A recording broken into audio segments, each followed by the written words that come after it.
Everyone, स्वागत है आपका आज की वीडियो में। लास्ट क्लास में हमने किया था what are the advantages of fertiliser और मैन्योर, जहां हमने देखा था फर्टिलाइज़र जो है वो एक मैन मेड सब्सटेंस है, मैन्योर जो है वो एक ऑर्गेनिक सब्सटेंस है जो एक ओपन पिट में एनिमल वेस्ट या फिर सड़े गड़ले प्लांट्स से लीव्स से बनता है। ठीक है, एडवांटेजेस ऑफ मैन्योर आज का हमारा टॉपिक है। मैन्योर के क्या एडवांटेजेस होते हैं जो इसको फर्टिलाइज़र से बेटर बनाते हैं। सो एडवांटेजेस ऑफ मैन्योर, सबसे पहले ऑर्गेनिक वेस्ट है तो ये किसी तरह से वाटर पॉल्यूशन नहीं करता है। Whereas in case of fertiliser there is a chances of water pollution. कैसे?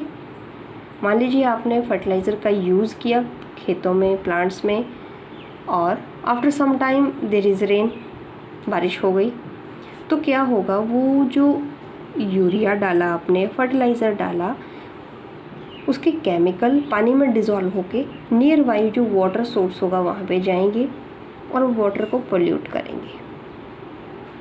वेयर एज मैन्योर जो है, क्योंकि ये एक ऑर्गेनिक सब्सटेंस है, सो ये नो हार्म नहीं करता ये नेचुरल रिसोर्सेज को, no harm to natural resources. दूसरा, ये पानी को होल्ड करने की कैपेसिटी को बढ़ाता है, एनहेंस वाटर होल्डिंग कैपेसिटी। पानी को जो होल्ड करने की कैपेसिटी है किसकी? सॉइल की, उसको इंक्रीज़ करता है। साथ ही साथ आपने देखा होगा मैन्योर जो है वो बिल्कुल बारीक ब्लैक कलर का होता है, क्योंकि माइक्रो ऑर्गेनिज़म उसे इतना डिकम्पोज कर देते हैं कि वो खुद तो पोरस होता ही है, साथ में सॉइल को क्या बना देता है? पोरस, पोर्स बन जाते हैं। Makes soil porous. जब सॉइल पोरस बन जाएगी तो उसका क्या एडवांटेज होगा? उसमें से गैसेस इजीली पास हो सकती है, गैसेस का पास होना इजी हो जाएगा। ठीक है, साथ ही जो सॉइल के फ्रेंडली माइक्रोब्स हैं, increases friendly microbes of soil, उसको इंक्रीज़ करता है। और आपने देखा ही है माइक्रोब्स लाइक अर्थवॉर्म वो लगातार कंटिन्यूसली सॉइल को पलटते रहते हैं, जिसमें से एक तो गैसेस का पैसेज ईजिली हो जाता है, साथ में मिट्टी ढीली रहती है, प्लांट्स अपनी रूट्स को अच्छे से पेनिट्रेट कर पाते हैं। और सबसे बड़ा फ़ायदा मैन्योर का कि ये texture of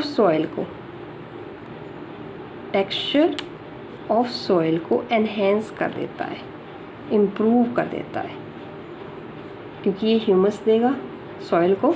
it provides lot of humus to soil, so which in case increase texture of soil, improves texture of soil and enhances quality of soil.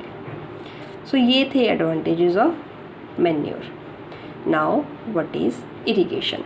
Next topic is irrigation. Irrigation क्या है? सारे living organism को, सारे living beings को पानी चाहिए जीने के लिए, क्योंकि पानी जो है वो ग्रोथ के लिए बहुत इम्पॉर्टेंट है। ऐसा ही कुछ प्लांट्स के केस में है। सो इरिगेशन जो है वो एक बहुत ही इम्पॉर्टेंट रोल प्ले करता है प्लांट्स के ग्रोथ में। इरिगेशन है क्या? जो हम सप्लाई देते हैं पानी की at regular interval so as to grow the plants, that is known as irrigation. So irrigation की डेफिनेशन यहाँ से निकल के आती है, supply of water to crops at regular intervals of time is known as irrigation. हर crop का अपना एक नेचर होता है, soil to soil crop differ करती है। उसी तरह से पानी की जो रिक्वायरमेंट है वो भी सीज़न टू सीज़न डिफ़र करती है। फॉर एग्ज़ाम्पल समर में जो है वो पानी ज़्यादा चाहिए होगा, क्यों? क्योंकि समर में इवेपोरेशन ज़्यादा होती है।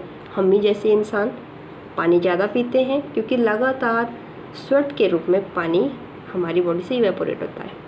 So what are the sources of irrigation? Plants के केस में भी यही है, गर्मियों के दिनों में उनको पानी ज़्यादा चाहिए। The sources of water for irrigation are wells, tubewells, ponds, lakes, river, dams, canals. ये सभी जो है वो सोर्सेज हैं। पुराने ज़माने में कैसे होता था?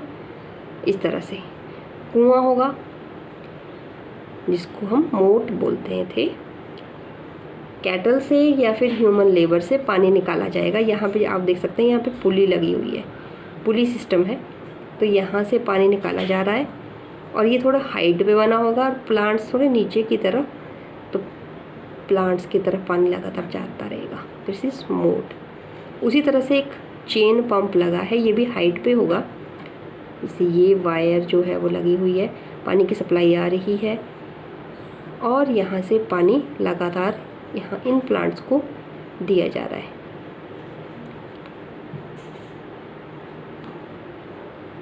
कुछ सिस्टम जो थे वो उनको एनिमल्स पुल करते थे, ठीक है।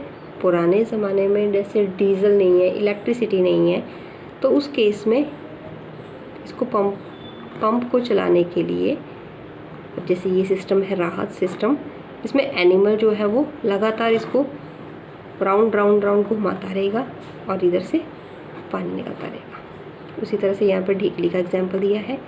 अब मॉडर्न डेज में सिस्टम कैसे है? पहला सिस्टम है स्प्रिंकलर सिस्टम। स्प्रिंकलर सिस्टम में जैसे आप इसके डायग्राम देख सकते हैं, एक वेल है जहाँ पे मोटर लगी हुई है, मॉडर्न डे का है, तो ये इलेक्ट्रिसिटी से चलेगी। यहाँ पे आप देख सकते हैं दीज आर परपेंडिकुलर पाइप्स। हर जगह कौन सी पाइप्स हैं?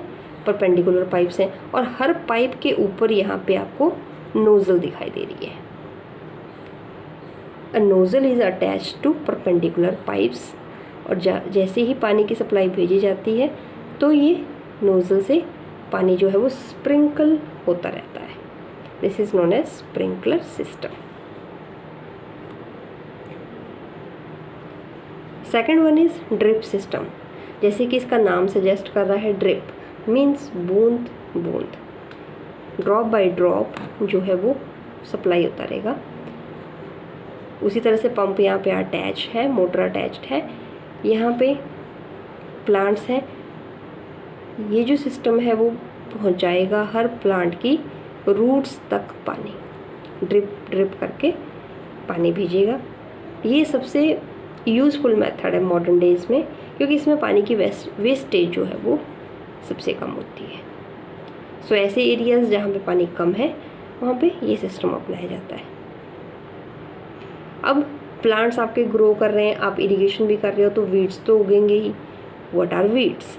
वीड्स हमने देखा था, the undesirable plants that grow along with the crop are known as weeds. अब इन वीड्स को रिमूव करने के लिए हम क्या करते हैं? हम जैसे नॉर्मल औजार खुरपी का यूज़ करते हैं, उनको निकालने के लिए हाथ से निकालेंगे, या फिर sometimes we use some chemicals which are known as weedicides. अगर बहुत ही लार्ज स्केल पे हमें काम करना है तो हम वीडिसाइड्स का यूज़ करेंगे। अब स्प्रे किया जाता है इनसे, जैसे यहाँ पे फार्मर ने शो किया है कि वो वीडिसाइड स्प्रे कर रहे हैं। स्प्रे किया जाएगा तो जो आपके क्रॉप के प्लांट्स हैं, वीडिसाइड्स की मेडिसिन जो है वो इसमें भी जाएगी, वीडिसाइड्स इसमें भी जाएंगे, तो हार्म करेंगे आपकी क्रॉप को भी। और कुछ ना कुछ पार्ट ये आपकी, जब आप इसको हार्वेस्ट करके लाएंगे फसल को, तो आपके अंदर भी जाएगा। सो excessive use is not good for the crop and for the human being. आज के सेशन में इतना ही। Thanks for watching.